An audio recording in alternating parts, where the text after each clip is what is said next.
Salut Lola, Salut Laura. est-ce que tu peux nous parler un petit peu de toi et de la formation que tu fais ici à GameTube? Moi je suis une élève de Game Art en première année. Le Game Art c'est une formation artistique dans les jeux vidéo. Et en fait pour dire simplement à quoi ça correspond, c'est tout ce qu'on voit dans un jeu. Donc tout ce qui est visuel, que ce soit la 2D, la 3D, le menu, peu importe, c'est du domaine du GA, donc du Game Art. Et ça va être en quoi consiste nos formations, c'est-à-dire d'apprendre à faire les visuels d'un jeu de A à Z. Ok. Qu'est-ce que tu peux faire justement dans le cadre de ta formation qui te rend fière de toi? Moi, je suis une artiste à la base. Ce que j'aime, c'est la création. Je suis pas forcément une grande passionnée de jeux vidéo, contrairement à ce qu'on pourrait penser. Moi, ce qui m'a fait arriver ici, c'est justement ma passion pour la création, ma passion pour le dessin.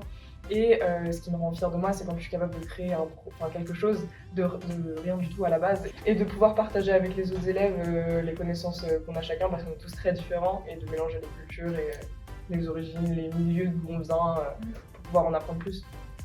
À l'issue de ta formation, est-ce que tu as déjà une idée du job que tu aimerais faire? Alors étonnamment, pas du tout. C'est-à-dire que moi, ce qui m'intéresse, c'est la création assez générale.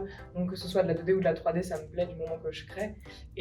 Juste la chose que je n'aime pas, moi, c'est le TK, donc c'est-à-dire la partie programmation du Game Art. Oui, ça existe. On programme en Game Art. Juste moi, je ne sais pas faire, je ne sais pas. Du coup, je ne sais pas encore ce que je veux faire. Je me spécialiserai dans les années suivantes, on verra bien où je finis. J'aime bien la direction artistique, par contre.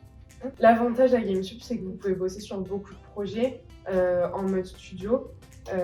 Si toi, tu devais choisir un des projets sur lesquels tu as préféré travailler, ce serait lequel? Alors, mon projet préféré pour l'instant, ça a été le projet qu'on a fait qui est un tower defense, c'est-à-dire, en gros,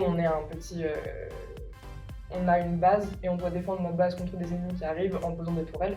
Et nous, on avait fait Kawaii versus Metal, du coup, c'était assez marrant, c'était dans Kawaii avec des gros neuros qui attaquaient des tourelles de métal et une grosse scène en forme de guitare. Du coup, c'était assez amusant parce qu'à la base, on ne pensait pas aimer le projet et on s'était bien amusé. On avait réussi à vraiment pousser notre jeu et à rendre des visuels super intéressants. Donc, on était assez fiers de nous, tout le coup.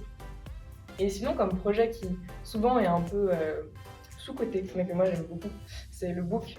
Donc pour le coup, c'est un projet personnel, c'est-à-dire que c'est ce qu'on rend à la fin de l'année, un peu ce qu'on a réussi à faire, comment on a réussi à progresser toute l'année, on rend un projet à la fin. Et moi, je l'aime beaucoup parce qu'il nous permet de développer vachement notre univers personnel. On n'est pas aussi contraint de travailler avec les autres, parce que travailler avec les autres, c'est super, mais parfois c'est un peu contraignant parce qu'on fait pas ce qu'on a envie.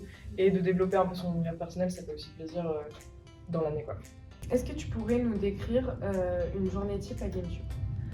Alors, les journées types, on arrive à 9h30, on repart à 16h30, mais après en soi elles sont assez variées parce qu'on n'a pas d'emploi du temps prédéfini.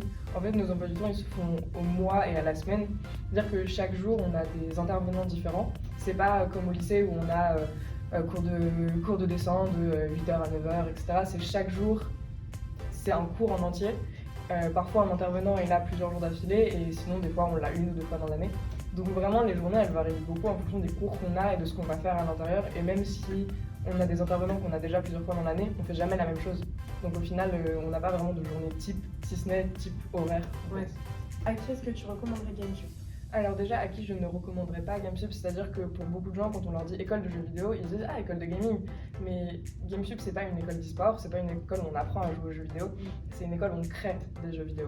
Donc pour toutes les personnes qui pensent qu'on passe nos journées à jouer en cours ou que le cœur de nos journées c'est de jouer à des jeux, c'est totalement l'inverse. C'est-à-dire que par exemple, moi je ne joue quasiment pas aux jeux vidéo, là ça fait 3 mois que j'ai pas fait un jeu vidéo parce que j'ai pas le temps.